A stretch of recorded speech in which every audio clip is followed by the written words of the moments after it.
Hello, my name is Meghan McCabe, and the subject of my research study will be discovering the impact of high protein lunches on the auditory memory of high school students. In recent years, trends of a high protein diet have been accumulating due to its impact not only on physical fitness but mental fitness as well. My hope for the study is to educate high school students on the importance of protein and eating a balanced, nutrient dense lunch. In my experience, I've noticed the knowledge of balanced meals and the importance of macronutrients is not well known. I'm hoping that this study will enlighten the student body and create a better knowledge on the topic. Through numerous studies, many dietary factors have been found to have effects on cognitive abilities.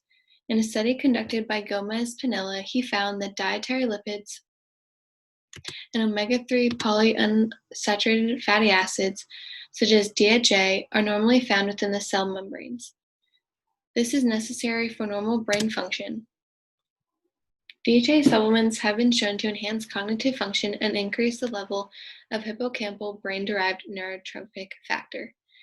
In a study conducted by Taylor Wallace and Victor Fulgoni, they found another essential nutrient that has been found to have an impact on brain development called dietary choline.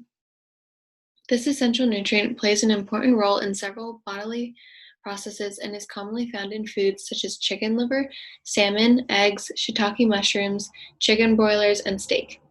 Through their study, Wallace and Fulgoni found protein and egg consumption was parallel to significantly higher levels of choline intake. Because protein food and eggs produce higher choline levels, it is logical to assume that the presence of dietary choline in protein is beneficial to brain development. Lastly, in a study published in the Public Medical Journal, researchers conducted a study to discover the effects of a mixture of micronutrients such as iron, zinc, folate, vitamins A, B6, B12, and C on children's brain function. Their results suggested that dietary components other than omega-3 fatty acids may add to the improvement of brain development and cognitive ability. As the popularity of discovering the numerous benefits of dietary components on brain function increases, so has the number of studies regarding the impact of a high-protein breakfast on cognitive functions.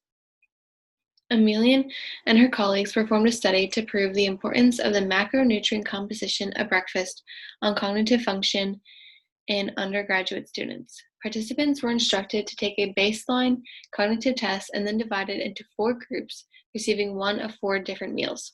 After their meal, additional cognitive tests were performed at 30, 60, 120, 180, and 240 minutes after meal consumption.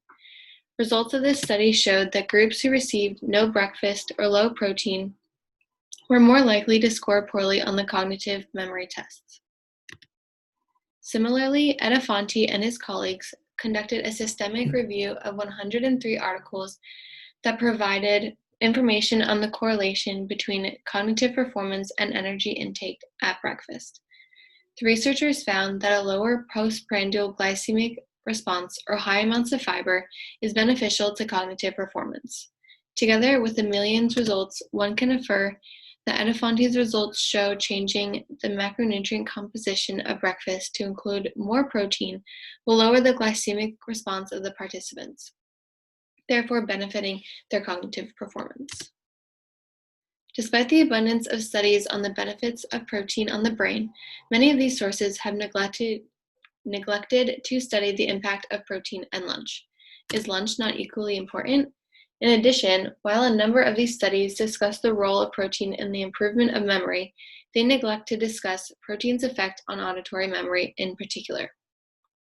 To fill these gaps, my research study will discover to what extent is the auditory memory of high school students impacted by an additional 21 grams of protein. For teenagers especially, having an adequate amount of protein throughout the day is important in order to aid their body's development. According to the Australian Government National Health and Medical Research Council, the recommended protein intake for teenagers ranges from 45 to 65 grams each day. In general, it is important for students of all ages to consume a meal during the school day. According to Karen Dole-Tulliver, A good lunch benefits a student by giving them the energy to remain alert during class time. Lastly, auditory memory is the process of retaining information that is given orally. It has proven to be significantly inferior to visual memory, yet through my research, little to no studies have been administered to discover a way to improve it through dietary means. I hypothesize that the auditory recognition memory of high school students will improve when an additional 21 grams of protein is added to their lunch based on the fact that protein sources have been proven to impact cognitive function. Through my research, I explored and compared the effect of high-protein lunches on high school students, and I conducted an experimental method in which I manipulated the protein consumed in a population of high school students with the benefit of a control group. I collected quantitative data to describe the test scores revealed by the participants. I gathered 14 high school students from a private, middle-sized school that were in a specific lunch period to work with my schedule. There were 2 tests, a baseline test and a test after added protein, or TAAP. For the baseline test, I tested the participants' auditory memory in 2 tests, one 15 minutes after lunch and another 240 minutes after lunch, with an adapted version of Michael Cohen's auditory memory test. I did these times because they are most convenient to fit into the 44-minute lunch period and after school. The TAAP was taken 1 to 2 days later, depending on the participants' availability. I asked the participants to eat the same things for lunch and snacks that they ate the day of the baseline test. This way, there was more consistent data and not as many changing variables. I then provided them with a protein bar that contains 21 grams of protein. 10 minutes after they had eaten their lunch, I gave them their memory test. The test was exactly the same as the previous baseline test. At the end of the day, approximately 240 minutes after they have eaten their lunch, I tested their auditory memory again. The auditory memory test I used is an adaptation of Michael Cohen from the PNAS journal and Emilian et al. The participants waited 10 minutes between eating lunch and taking the memory test. A study conducted by Emilian et al. Began their tests at 30, 60, 90, 120, and 240 after consuming breakfast.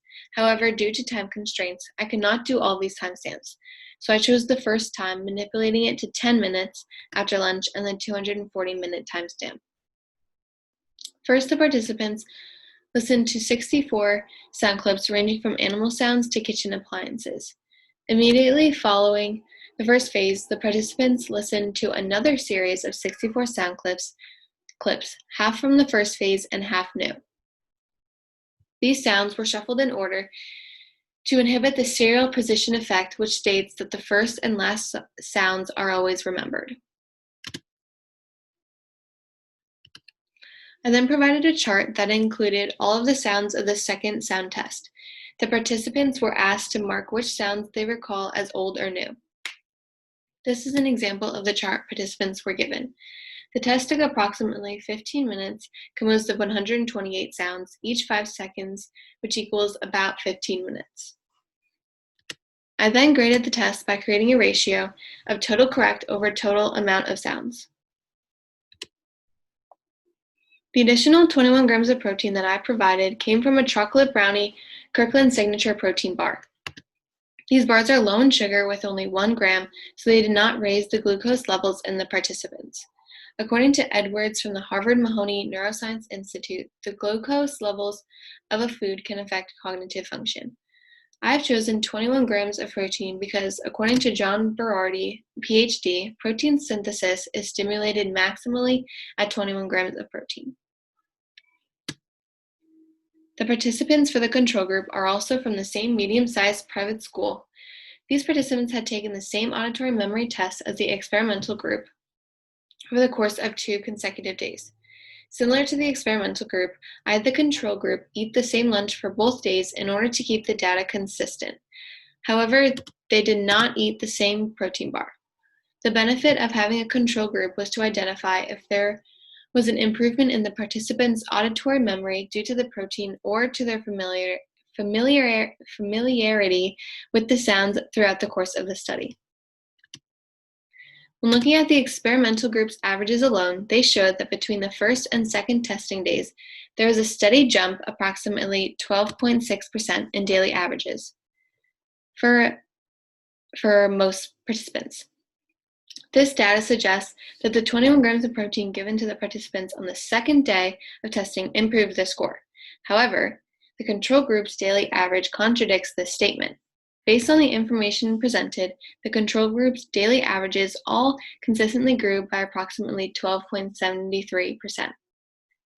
Based on the similarity between averages of both the experimental and control groups, it is probable that the 21 grams of protein were not a significant factor in improving the participants' auditory memory.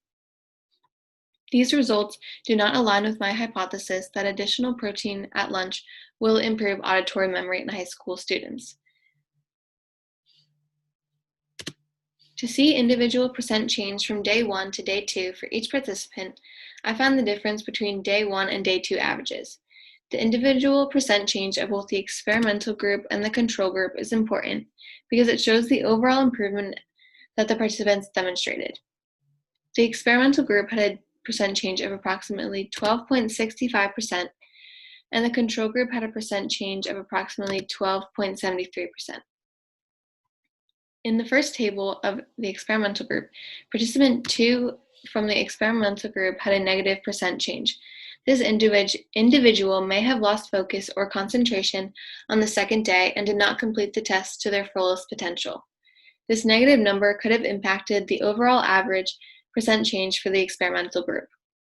In Table 2, in Table 1, 4 out of the 14 participants showed a percent increase of greater than or equal to 20%. Similarly, in Table 2, 3 out of the 12% showed a percent change of greater than or equal to 20%.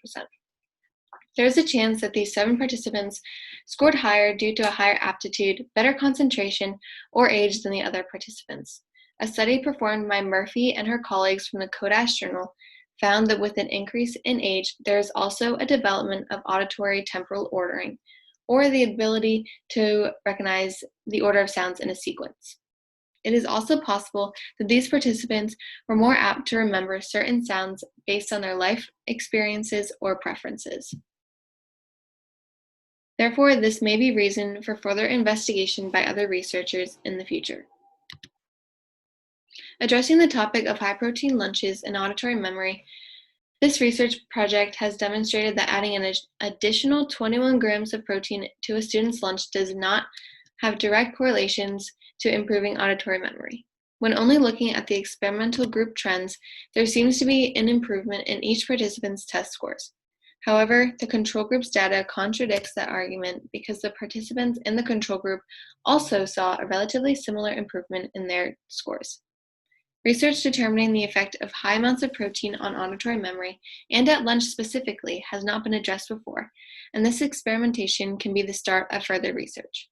Unfortunately, my hypothesis was not correct, and there may be plenty of factors that explain why it was proven wrong.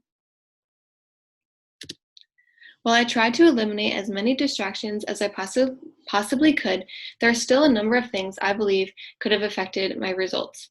On the day of the first test, halfway through the second sound video, the school carried out a fire drill. This could have affected the results of the first test period because of the time gap in between the first and second video due to the fire drill procedures. Secondly, while I had all of the classroom doors and windows closed, outside noises such as loudspeaker announcements, ongoing conversations, and passing cars could have distracted the participants. Lastly, the meals the participants ate other than lunch could have affected the results as well, depending on what they ate. According to Juliet Steen from the HuffPost, food takes about 6 to 8 hours to pass through the digestive system in order to be fully digested. Therefore, what foods the participants ate for breakfast is not going to be fully digested until the end of the day. This could affect the results based on the sugar content and macronutrient content of the breakfast the participants may or may not have consumed. I would suggest further researchers to have the participants eat a relatively low sugar breakfast and eat the same breakfast for both days to ensure no change in the participants' sugar levels. In regards to further research, I would recommend researchers investigate if an even increased distribution of protein throughout the day contributes to an improvement in auditory memory. Because of the nature of my study and that I couldn't control their eating schedules, it would be difficult to further investigate this situation. I would also recommend investigating the different macronutrients that are required for different body types and genders. Regarding body type, Melissa Rosa from CrossFit Sanitas states each body type responds differently to macronutrient ratios. In regards to gender, Natalie Muth, a practicing registered dietitian and pediatrician, discusses in an article that due to men's greater muscle mass and overall larger body size than women, men tend to have increased caloric needs. These factors will be difficult for me to ask my participants and therefore further study because of the ethnicality of the situation. This is why I would encourage further research into discovering whether even distribution of protein throughout the day and different macronutrient compositions for different body types and genders contributes to auditory memory improvement. And these are my resources. Thank you.